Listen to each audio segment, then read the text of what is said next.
Stage से लोगों को उठा उठा के फेंक दिया गया, आधे लोगों को स्टेज से गिरा दिया, धक्का मारा गया, लात मारी गई। एक टीचर थे जिनके पैर में चोट थी और वो स्टेज पे बैठे हुए थे, उनका स्टूल तोड़ दिया गया। दादागिरी नहीं चलेगी। 8 साल पहले भी वही मुद्दा था कि साहब परीक्षाएं में धांधली हो रही है, परीक्षाएं ठीक से आप नहीं करा पा रहे, टाइम से नहीं करा पा रहे हैं। आज भी वही बात है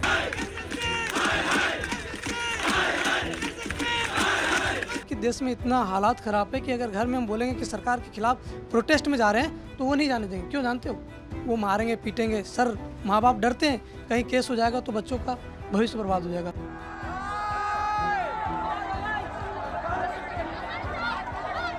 पिताजी ने मेरे एक ही बात बोली है कि अगर 1 साल के अंदर अगर तुम लोग कमाओगे नहीं तो कुछ रिजल्ट नहीं निकलेगा तो मैं खेत बेच के सिस्टर की शादी कर दूंगा। घर वाले गरीबी में सर पले बढ़े हैं, पाले हैं, तो उनका पहला मोटिव यही होता है कि बच्चा हमारा पढ़े, पढ़ने के बाद कोई सही जगह स्टेबल हो जाए। वोट दिया पहले कभी? तो मुझे लग रहा है कि यार गलत जगह वोट दी थी, मतलब जहाँ भी दिए गलत दे दिए हैं। कह रहे हैं कि टीचर्स खुद को नेता बनने के चक्कर में बच्चों को पिटवा दिया। एक बात बताइए, कौन ऐसा प्रोटेस्ट है जहाँ पर लाठीचार्ज नहीं होता है कहीं भी, अगर बहुत ज़्यादा झड़प हो जाए? या कहाँ पर ऐसा नहीं है कि बच्चों के ऊपर में मान लीजिए 2 चोटें नहीं आती हैं?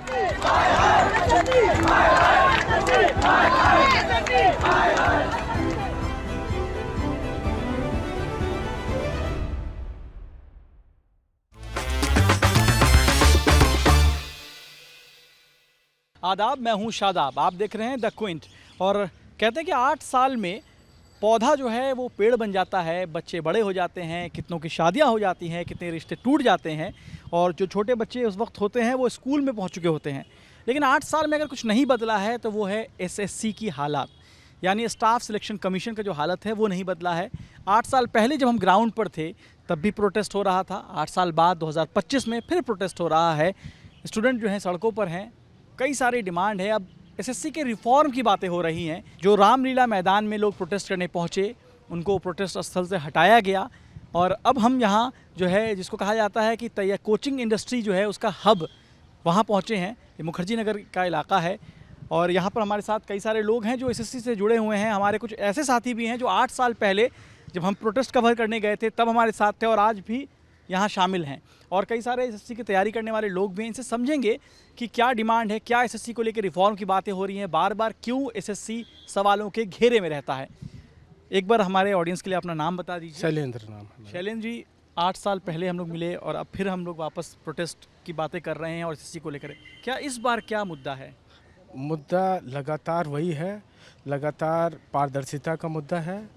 एसएससी में का जो तरीका है काम करने का वो बिल्कुल ही गड़बड़ है, पारदर्शी नहीं है। जैसे किसी को भी सेलेक्ट कर रहे हैं वो परीक्षा कराने के लिए, आउटसोर्सिंग के लिए सरकार बड़ी बातें कर रही है, एजेंसी बनाने की बात कर रही है। देश की रीढ़ चुनने का काम एक बढ़िया एजेंसी को दिया जाना चाहिए, लेकिन वो हमेशा एक करप्ट, बेकार और अनकम्पिटेंट एजेंसीज को काम करने का मौका दे रहे हैं।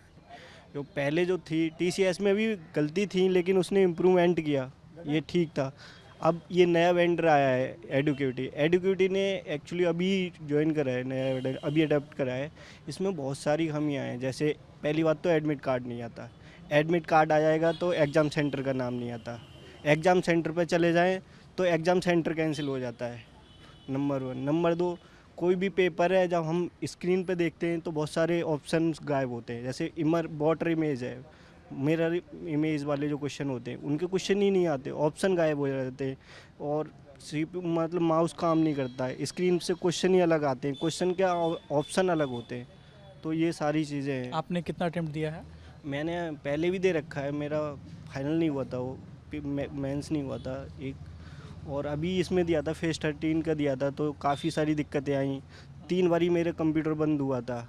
यहाँ पे जो इन्विजिलेटर थे वो बीच बीच में अपनी फॉर्मेलिटी कर रहे थे, मतलब इनएक्सपीरियंस इन्विजिलेटर है रखे इन लोगों, मतलब कोई भी रूल्स नहीं है। मैंने वहाँ पे कंप्लेंट भी की थी, जो मैं एग्ज़ाम सेंटर पे देने गया था, तो बोले कोई नहीं आगे से हो जाएगा। बोलो हमें डाटा इतना भेज दे रहे हैं, हमारे कंप्यूटर अडेप्ट नहीं कर पा रहे हैं, उन लोगों ने खुद एक्सेप्ट करा। अगर हम बिहार से हैं, सेंटर ज़्यादा से ज़्यादा आप यूपी दे दीजिए, झारखंड दे दीजिए, आप मतलब सेंटर इस तरीके से भेज रहे हैं कि वहाँ जाने के लिए फ़ी अगर यहाँ 500 रुपया 300 रुपया लग रहा है एसएससी में, तो वहाँ जाने में 1500 खर्च हो जा रहा है, तो कैपेबल नहीं है। दूसरा सबसे ज़्यादा बुरा ये लगता है कि भाई एग्ज़ाम है, मतलब इलेक्शन है, 14,000 बहाली, 15,000 बहाली, भाई इसकी क्या ज़रूरत है भाई? तुम सालों साल निकालो ना, 2,000 3,000 4,000, एकदम हम लोग फाइट करेंगे, लड़ेंगे, जॉब लेंगे एक बार, उसके बाद 5 साल तक ऐसे ही ठप, 5 साल बैठ करके कभी रेलवे मतलब एसएससी का तैयारी कर रहे हैं, लेकिन कभी बैंकिंग में भी भर दे रहे हैं, कभी रेलवे में भी भर दे रहे हैं, कभी आ रहा है बिहार पुलिस उसमें भी भर दे रहे हैं, मतलब तैयारी एसएससी का कर रहे हैं, अंततः भरना पड़ जा रहा है। एक बात बताओ ना, लोग बहुत सारे लोग जो हैं वो ये भी कहते हैं, देखा ही होगा आपने, कि अरे सरकारी नौकरी के पीछे क्यों भाग रहे हो, प्राइवेट की तैयारी करो, तुम लोग कैपेबल नहीं हो, तब तो सरकारी परेशान हो रहे हो। कौन सा ऐसा मतलब भारत में ऐसा मतलब कुछ है, बताइए कोई ऐसा जॉब जो हम हिस्ट्री ग्रेजुएशन किए हैं उसके आधार पे हमको कोई जॉब दे देगा? कोई ऐसा कंपनी का नाम बता दीजिए, हिस्ट्री के आधार पे कोई दे देगा? और क्या हिस्ट्री हमको नहीं पढ़ना चाहिए ग्रेजुएशन में, ये कोई बता दे? क्या सब लोग कैपेबल हैं कि टेक्निकल डिग्री इंजीनियरिंग ही कर ले, कोई MBA ही कर ले, BBA ही कर, ऐसा कुछ है? ऐसा तो नहीं है, हमारे पास पैसे उतने हैं ही नहीं कि हम उतना साल का फ़ी भर सकें। हम लोग इस वक्त एक कोचिंग सेंटर में हैं और दिल्ली के रामलीला मैदान में एसएससी के जो एसएससी में इश्यूज़ हैं उसको लेकर प्रोटेस्ट चल रहा था और टीचर्स और स्टूडेंट भी उस प्रोटेस्ट में मौजूद थे। वहाँ 5 बजे तक का टाइम था, जिसके बाद पुलिस ने रोका, हंगामा हुआ और कई छात्र घायल हुए, टीचर घायल हुए, और जिसके बाद हम यहाँ जो है कुछ टीचर्स हैं उनसे बात करने के लिए और स्टूडेंट से बात करने का हमने सोचा और हम यहाँ पहुँचे हैं। कई वीडियो जो है वो वायरल हुई। एक टीचर हैं आदित्य रंजन, उनकी वीडियो वायरल हुई, उनको आई थिंक डिटेन किया गया था, एम आई राइट? और आदित्य रंजन हमारे साथ हैं, हम इनसे समझेंगे कि क्या पूरा मामला है और एसएससी को लेकर, क्योंकि हर कुछ वक्त पे, हर कुछ सालों पे एसएससी को लेकर छात्र और टीचर सड़कों पे आते हैं, प्रोटेस्ट करते हैं और हम लोग लगातार इन प्रोटेस्ट को कवर करते आए हैं कई सालों से। तो इस बार क्या हुआ है ये समझेंगे। आदित्य रंजन हैं, इनसे समझेंगे, ये कोचिंग चलाते हैं। और क्या हुआ था आदित्य जी, क्या पूरा मामला है, अगर आप बताएं। असल में सर एसएससी के अलग अलग पेपर्स में समय समय पर अनियमितताएं होती रही हैं, पहले भी रही हैं। जब टीसीएस का था तो कीबोर्ड का इशू था, थोड़े से माउस का इशू था, सिस्टम का इशू था, लेकिन वो थोड़ी मोड़ी प्रॉब्लम्स थी, उसको लेकर के हमने चेयरमैन को कई बार ज्ञापन भी दिया। कई बार एज का मुद्दा था तो उसको भी देते थे, वो टाइम पे कुछ सॉल्व होते थे, कुछ नहीं होते थे। फिर उसकी जो पेपर कंडक्ट कराने वाली एजेंसी है टीसीएस है, उसका टेंडर ख़त्म हो जाता है 2024 में, और 25 की जब आते आते तो थोड़ा एक्सटेंडेड होकर के काम करती है। 25 में फाइनली अब एक नया वेंडर आता है और नया वेंडर का नाम है एडिक्विटी। बिड लगती है, एडिक्विटी सबसे कम बिड करती है, उसको सेलेक्ट कर लिया जाता है और एडिक्विटी सबसे पहला पेपर कंडक्ट करवाती है सिलेक्शन फेज़ 13 का। उस पेपर को जब वो कंडक्ट करा रही होती है तो पहली समस्या एडमिट कार्ड से ही आना शुरू हो जाता है कि बच्चों के जो सेंटर है वो 500 600 किलोमीटर दूर आने शुरू हो जाते हैं। एसएससी इतने दूर सेंटर्स भेजती है, जब बच्चे वहाँ पहुँच भी जाते हैं तो भी वहाँ उनको सर्वर इशू का सामना करना पड़ता है। कई बार पेपर कैंसिल हो जाता है, वहाँ सिक्योरिटी अच्छे से नहीं है, आप मोबाइल अंदर लेके जा सकते हैं, कोई मोबाइल इन्विजिलेटर लेके रख सकता है, एक हाथ में इन्विजिलेटर सिगरेट फूक रहा है तो दूसरे हाथ में एडमिट कार्ड की चेकिंग कर रहा है। ऐसे माहौल में बच्चे को रह करके पेपर देना पड़ता है।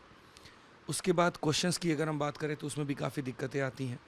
अलग अलग फालतू के क्वेश्चंस पूछ लिए जाते हैं जिनके ऑप्शन सही नहीं है, जिनके सवाल सही नहीं है, तो इसको लेकर के हम लोग आवाज़ उठाते हैं। 31 जुलाई को आवाज़ उठाते हैं तो डीओपीटी के जो मिनिस्टर हैं और चेयरमैन हैं वो आश्वासन करते हैं कि स्टेनो में ऐसा नहीं होगा, लेकिन जब स्टेनो का पेपर होता है तो इससे और भयंकर समस्या आती है। अब ऐसे सेंटर मिलते हैं जहाँ पर आप चल के नहीं जा सकते, कोई गाड़ी नहीं जा सकती, घुटने भर का पानी है, तो ट्रैक्टर पर बच्चे चढ़ के जा रहे हैं, नीचे आटा चक्की चल रहा है और ऊपर में सेंटर है, दूर में टेंट हाउस है, भैंस का तबेला है और सेंटर है। अब तक हम ये सारे चीज़ लोगों से बात करने के बाद हमें पता चला कि ये इश्यूज़ एसएससी में है जो पिछले कई सालों से चल रहा है। हर बार कुछ नए तरीके का प्रॉब्लम आता है, पहले ऑफलाइन था, फिर ऑनलाइन हुआ तो ऑनलाइन में प्रॉब्लम्स आ गए।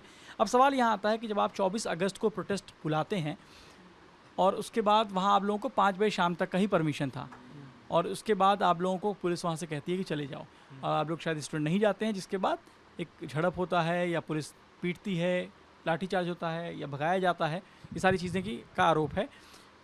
सवाल ये है कि आप लोग टीचर्स, आप लोगों ने बुलाया लोगों को, स्टूडेंट्स को बुलाया, आपके कॉल पर, आपकी अपील पर स्टूडेंट्स अलग अलग जगहों से दिल्ली पहुंचते हैं, तो अब आप पर यह आरोप है कि आप लोगों ने वो इंतज़ाम क्यों नहीं किया कि जिसकी वजह से बच्चों को ये परेशानी या आप टीचर्स को ही परेशानी हुई। जब परमिशन नहीं थी रात की तो रात का रुकने का इंतज़ाम नहीं था, फिर कैसे पुलिस वहाँ आपको क्यों रुकने देती? बिल्कुल परमिशन नहीं था वहाँ पे, और जो परमिशन हमारे पास वो 10 से लेकर के 5 बजे तक था, लेकिन हम पुलिस से जब कोऑर्डिनेट कर रहे थे तो हमने उनसे एक ही बात कहा वहाँ पे कि देखिए रात में आप इनको कह रहे हैं कि कहीं भी चले जाओ, अगर मानिए, क्योंकि संख्या सर उतनी बड़ी नहीं थी, हमें एक्सपेक्टेशन नहीं था कि इतनी भारी संख्या में लोग आ जाएंगे। अब ग्राउंड में रात के समय में भी 4-5 हज़ार बच्चे बैठे हुए हैं। अब पुलिस ये कह रही है इनको जहाँ जाना है जाए, इनको सड़क पर उतरना उतरे, इनको पहाड़गंज जाना है जाए। अब वैसे केस में हमें ये डर था कि अगर मानिए बच्चे निकल जाते हैं तो कहीं सड़क पर उपद्रव ना हो जाए, कहीं ये इंडिया गेट की तरफ मार्च ना कर दें। तो हम लोग सारे टीचर्स मिल करके एक अंडरटेकिंग दे रहे थे कि आखिर देखिए रात में यहाँ तो कोई धरना होगा नहीं, आप लाइटें काट दो, सारी चीज़ें कर दो, लेकिन बस इनको यहीं पर रात में सोने की व्यवस्था कर दो। हमारा टेंट लगा हुआ है, पानी का है, खाने का है, हम सब कुछ है, ये आराम कर लेंगे। और फिर सुबह तो आप कह ही रहे हो कि 5 बजे आ जाना, तो 5 बजे आ ही जाना, तो हम जाएँ क्यों?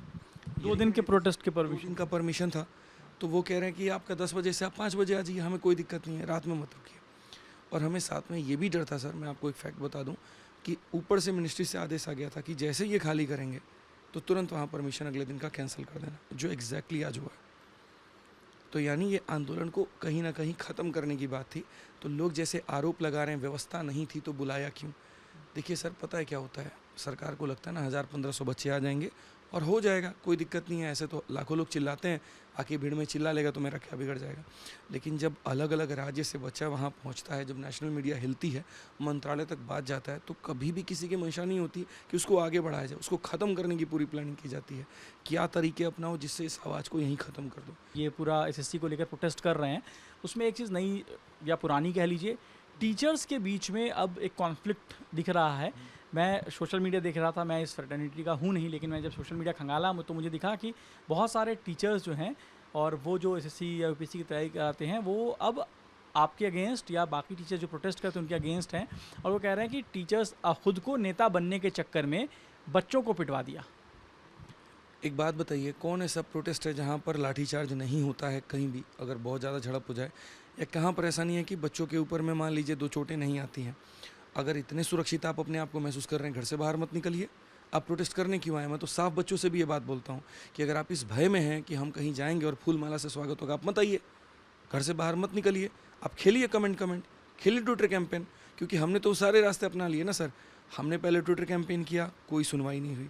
उसके बाद में हमने एसएससी मिनिस्टर से मीटिंग की, कोई सुनवाई नहीं हुई। डीओपीडी मिनिस्टर से मीटिंग की, कोई सुनवाई नहीं हुई। सुप्रीम कोर्ट में हमने पीआईएल डायल करके हमने केस जीता और 2023-24 का रिजल्ट स्टे करने का कोर्ट ने कहा, और एसएससी ने वहाँ पे सबके हाथ में ज्वाइनिंग दे दी। हमारे पास में रास्ता क्या है? प्रोटेस्ट है, पूरी तरीके से संविधानिक हर चीज़ हो रही है।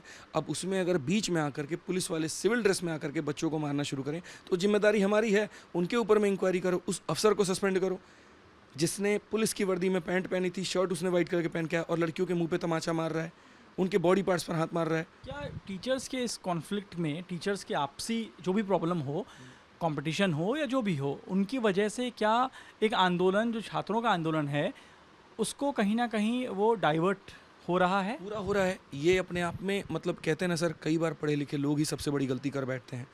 आप यकीन मानिए, इस समय का सबसे ऐसा माहौल था जहाँ सभी शिक्षकों को यूनाइट होना था।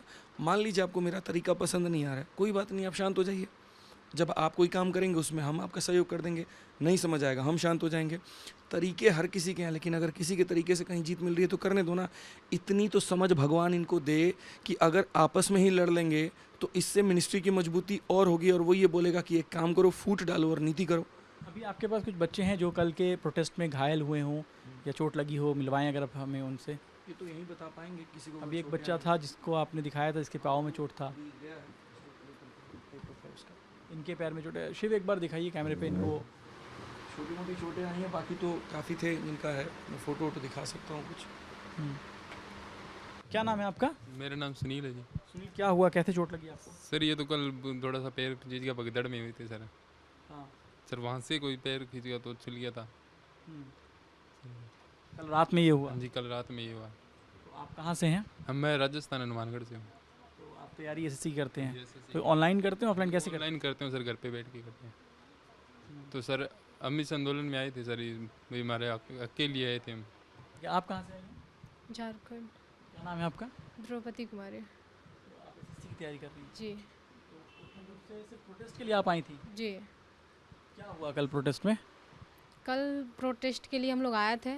उम्मीद पूरा था कि जो हम लोग जिस चीज़ के लिए आए हैं वो हम लोग का हो जाएगा, न्याय मिल जाएगा, सिस्टम सुधर जाएगा। लेकिन जस्ट उसका अपोजिट हुआ, उल्टा हुआ कि फिर वही हुआ, धांधलीबाजी, मारपीट हुआ, घिसेटा गया बुरी तरीके से। टीचर को लेकर के बॉयज़ जितना लोग आए थे पूरी तरीके से वहाँ पे घसीटा गया सबको। किसने किया? पुलिस प्रशासन ने। बताया गया है कि 5 बजे तक वहाँ पे टाइम मिला है, तो हम बता सकते हैं कि ठीक है 5 बजे तक मिला है, हम वहाँ पे 5 बजे तक कर सकते हैं प्रोटेस्ट। फिर हम अदर टाइम में और जाएं कहाँ? क्योंकि जब हम उस मैदान में सुरक्षित नहीं हैं जो हमारे लिए बना गया है वहाँ पे, और प्रोटेस्ट के लिए हम आए हैं, जब हम वहाँ सुरक्षित नहीं हैं तो हम बाहर रहकर दिल्ली में कहाँ सुरक्षित रह सकते हैं? जैसे ही 7 साढ़े 7 हुआ, उन्होंने पूरा घेरा बना लिया एक, और पीछे से बच्चों को आगे से धक्का देने लगे। फिर कुछ ने ऐसे घेरा बनाया, फिर कुछ ऊपर आ गए। इस प्रोटेस्ट के लिए आप आई थी? तैयारी कहाँ करती हैं आप? इंदौर में करती हूँ सर। एसएससी की तैयारी करती हैं, तो कितने साल से आप तैयारी कर रही हैं? सर अभी 2 साल हुए मुझे तैयारी करते हुए। लास्ट ईयर मैंने फर्स्ट अटैम्प्ट दिया था मेरा, और सर इस बार तो पेपर में इतनी ज़्यादा गड़बड़ी हो रही है कि मतलब बच्चा कैसे पढ़ाई करेगा। पढ़ाई करता है, साल भर मेहनत करता है, और एक दिन जिस दिन उसका एग्ज़ाम होता है उसको एग्ज़ाम सेंटर पे जाके पता चलता है सेंटर ही चेंज है, सेंटर यहाँ नहीं 500 किलोमीटर दूर दिया है। कैसे जाएगा सेंटर पर, कैसे जाएगा? हम ट्रेन के लॉगेज में आए हैं सर, ना वहाँ पे लाइट का प्रॉपर, रात भर मच्छर काटा है सर। लॉगेज देखिएगा ना सर, बीच में गड्ढा गुड्ढा पानी तानी है सर, किसी तरह सो के आए हैं सर। अब विश्वास नहीं होगा, रात भर जगे हैं। एसएससी वाले प्रोटेस्ट के लिए आप झारखंड से दिल्ली हाँ दिल्ली आए हैं? 18 घंटा का प्रॉपर। टिकट नहीं था आपके पास? नहीं सर, तत्काल में कहाँ से मिलेगा सर? सरकार जॉब दे नहीं रही सर, पैसा कहाँ से आएगा सर? पैसा हम लोग कमाते नहीं है आज तक सर। आपको बता रहे हैं कि देश में इतना हालात ख़राब है कि अगर घर में हम बोलेंगे कि सरकार के खिलाफ प्रोटेस्ट में जा रहे हैं तो वो नहीं जाने देंगे। क्यों जानते हो? वो मारेंगे पीटेंगे सर। माँ बाप डरते हैं कहीं केस हो जाएगा तो बच्चों का भविष्य बर्बाद हो जाएगा। ये रियलिटी है सर। हमारा लोकतंत्र कहाँ सर? लोकतंत्र सर। घर से कितना पैसा लेके निकले थे? सर पैसा जो मंथली मिला है सर वही है सर, मंथली जो मिलता है वही से आ गए हैं सर। कितना मिलता है? सर लगभग 3000 साढ़े 3000 मिल जाता है सर। उतना में लाइब्रेरी खर्चा है सर, खुद खाना पीना होता है सर। मतलब प्रॉपर वो हम लोग का सर घर से दूर रह के पढ़ाई करते हो क्या? घर से दूर में है, ये 100 किलोमीटर के दायरे में है हम लोग। घर से 100 मीटर की दूरी में है। और वहाँ के ना रूम लेकर रहते? हाँ, रूम लेकर रहते, प्रॉपर रूम में है सर। लाइब्रेरी जाते हैं सर, रूम में तो खाना पीना सब खुद से करते? सब खुद से करते हैं सर।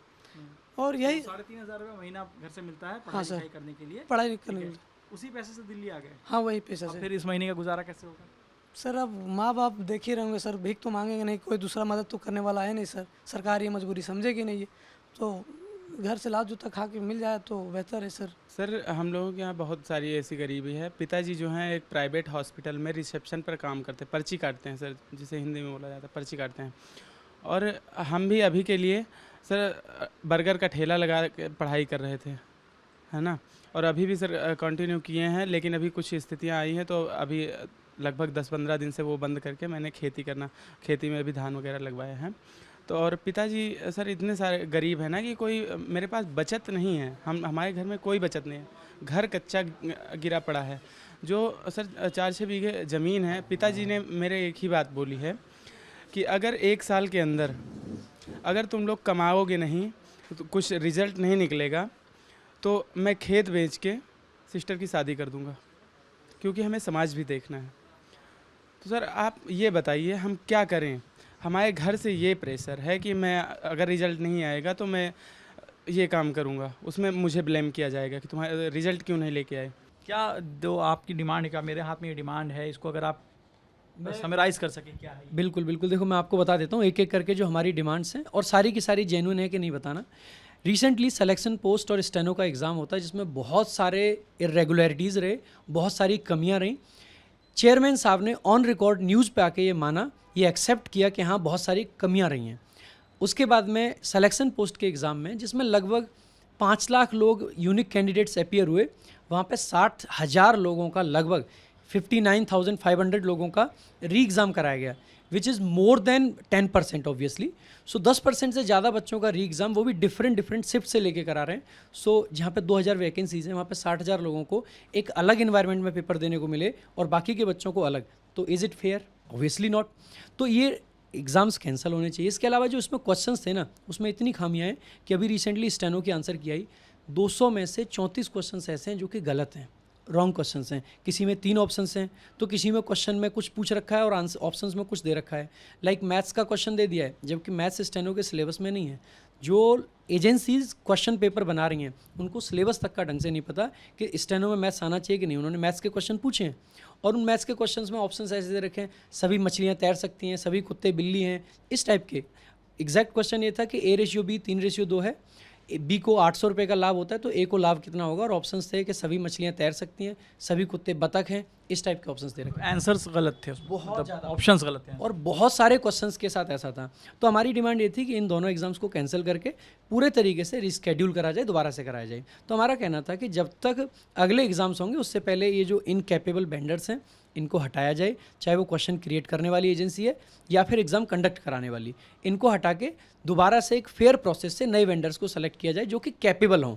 इसके अलावा हमारा ये था कि जब तक नया वेंडर ना आए तो जो आगे के एग्ज़ाम्स हैं उनको पोस्टपोन कर दिया जाए, क्योंकि अगर इसी वेंडर से एग्ज़ाम्स होंगे तो वो वहाँ पे फिर से अनफेयर होगा। हमारी जो चौथी डिमांड थी वो ये था कि इतना सारा वर्ग जो कि छात्र वर्ग है उनके लिए ऐसा कोई मैकेनिज्म क्यों नहीं। तो हमारा मानना है कि एक इस तरीके का कमीशन होना चाहिए जहाँ पे स्टूडेंट्स अपनी ग्रीवेंस रख पाएँ, और उसमें सिर्फ कमीशन की बात नहीं है। मेन जो डिमांड है हमारी वो ये है कि ग्रीवियंस रिड्रेसल मैकेनिज्म होना चाहिए जहाँ पे बच्चे अपनी ग्रीवियंस डाल पाएँ, उन ग्रीवियंस की जल्द से जल्द सुनवाई हो।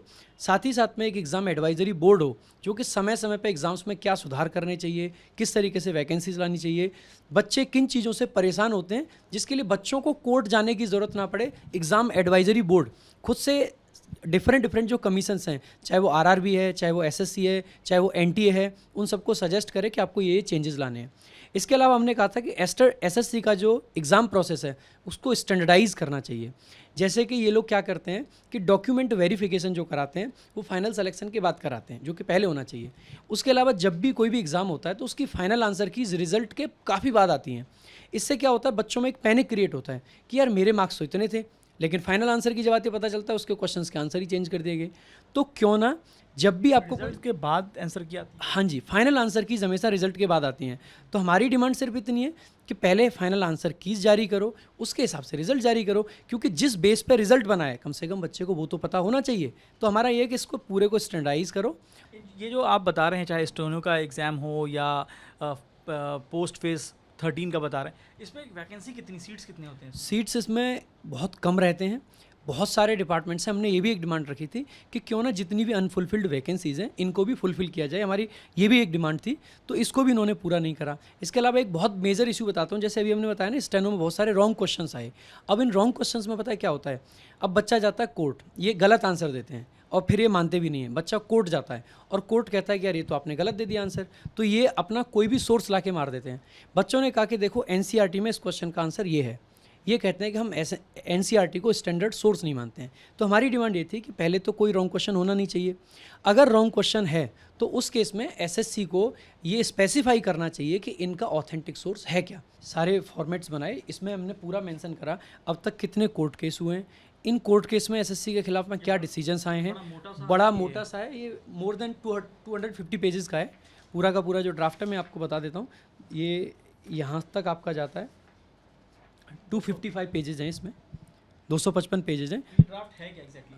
ये एग्जैक्टली इसमें SSC में जितनी भी कमियां हैं, अब तक जो गलत डिसीजंस आए हैं या कोर्ट में हमने अपील करा, एक स्टूडेंट के पास में कुछ तो होना चाहिए ना। वो कोर्ट जा रहा है, कोर्ट ने 2023 में ऑर्डर करा था SSC को कि आपको ये वाला रिजल्ट रिवाइज़ करना है और ये क्वेश्चन जो आपने गलत आंसर दिया है इसको आंसर चेंज करो और रिजल्ट को रिवाइज़ करो। SSC ने उस ऑर्डर को नहीं माना, SSC आगे चला गया। अब स्टूडेंट यही करता रहे क्या कि पहले कोर्ट से ऑर्डर लेके आए, फिर उसको हाई कोर्ट में SSC चैलेंज कर दे, फिर हाई कोर्ट से ऑर्डर लेके आए, फिर SSC सुप्रीम कोर्ट चला जाए। 23 वाला केस अब तक चल रहा है, CGL 2023 का केस अब तक चल रहा है, CGL 2024 का केस अब तक चल रहा है। अगर ये प्रोसेस स्टैंडर्डाइज नहीं करा गया तो जितने भी एग्जाम्स आएंगे उन पर हर एक पे केस रहेगा। और केस की वजह से क्या होता है कि जिस बच्चे ने 2023 में पेपर दिया होगा वो 24 का भी पेपर देगा, क्योंकि उसको ये लगता है सिलेक्शन तो हो गया, लेकिन ये तो कोर्ट में चल रहा है केस, कल को कोर्ट ने कुछ चेंज कर दिया तो मेरी तो नौकरी गई। तो वो 24 का पेपर देगा, 24 में फिर से सिलेक्शन लेगा तो 2 वैकेंसी खा गया। फिर वो 25 का पेपर देगा, 25 में फिर से सिलेक्शन लेगा और वो 3 वैकेंसी खा गया। तो ये सारी चीज़ों के लिए जिम्मेदार कौन है? कमीशन है, और कमीशन 1% किसी भी चीज़ की जिम्मेदारी लेने के लिए तैयार ही नहीं है। प्रशांत जी, एक चीज़ है इसमें, पॉलिटिकल जो चीज़ें चल रही हैं, एक बहस चल रहा है कि सरकार तो बहुत काम कर रही है, सरकार तो ना स्टूडेंट के लिए सोचती है, इन सवालों के जवाब को आप कैसे देखते हैं, मतलब इन सवालों को कैसे देखते हैं आप, और आपके इन सवालों का क्या जवाब है? सरकार अगर काम कर रही है तो ऑन ग्राउंड काम दिखना चाहिए ना। सरकार अगर काम कर रही है तो जो एडुकेटी जिसने एनटीए के पेपर्स में इतनी सारी गड़बड़ जिससे हुई उसको दोबारा से टेंडर क्यों दे दिया गया? जो एडुकेटी 2023 में टेक्निकल बिड को क्वालिफाई नहीं कर पाई उनको 24 में दोबारा टेंडर निकल के टेंडर कैसे मिल सकता है? जब एनटीए का 2020 में टेंडर निकला था तो टेक्निकल बिड में एडुकेटी नाम की कंपनी क्वालिफाई नहीं कर पाती है। 2021 का फिर से टेंडर निकलता है, 20 का कैंसिल होके, और उसमें टेक्निकल बिड क्वालिफाई कर जाते हैं और फाइनली उनको टेंडर मिल जाता है। अगर सरकार सारे काम अच्छे से कर रही है तो मैं बस ये पूछना चाहता हूँ कि ये इस प्रकार की चीज़ें हो कैसे पा रही हैं। हमने छात्रों की दर्द भरी कहानी सुनी, उनकी परेशानियां सुनी, लेकिन सवाल यही है कि इतने साल बीत जाने के बाद भी स्टाफ सिलेक्शन कमीशन यानी एसएससी की परेशानियां दूर क्यों नहीं हुई? क्यों इतने सालों के बाद भी छात्र सड़कों पर हैं और पुलिस के डंडे खा रहे हैं? क्यों जो नेता हैं वो इनकी आवाज़, क्यों सरकार इनकी आवाज़ नहीं सुन रही है? इसलिए हम और आप मिलकर पूछेंगे, जनाब ऐसे कैसे?